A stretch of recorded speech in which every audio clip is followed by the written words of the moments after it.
Deus olhou para o mundo e viu tanta gente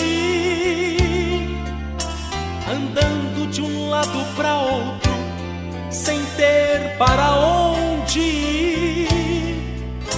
O inferno abria as portas, recebendo esta multidão.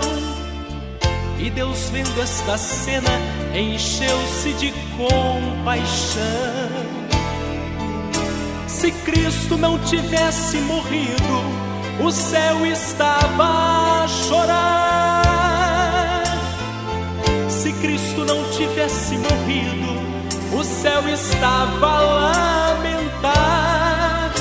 Mas a graça de Deus é tão grande, é fiel e pra nós o bastante, pra nos dar o perdão e mostrar o caminho pra Sião.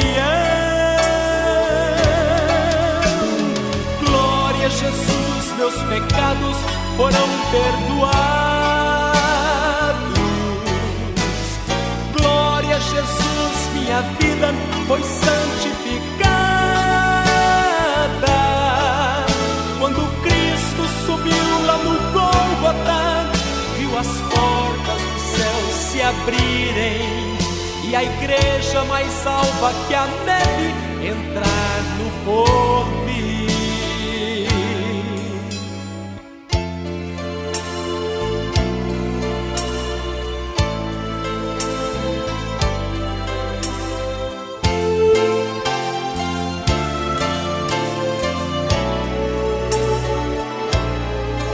Se Cristo não tivesse morrido, pro inferno era um fatal. Se Cristo não tivesse morrido, só existia o mal. Mas Jesus é tão maravilhoso e seu sangue é tão precioso. Libertou-nos das trevas, hoje andamos na verdadeira luz. Glória a Jesus, meus pecados foram perdoados. Glória a Jesus, minha vida foi santificada.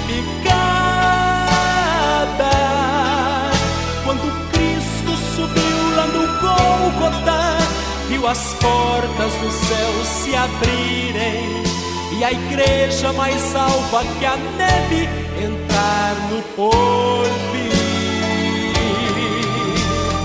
Glória a Jesus, meus pecados foram perdoados. Glória a Jesus, minha vida foi santificada. Quando Cristo subiu lá no Gólgota, viu as portas do céu se abrirem e a igreja mais salva que a neve entrar no porvir.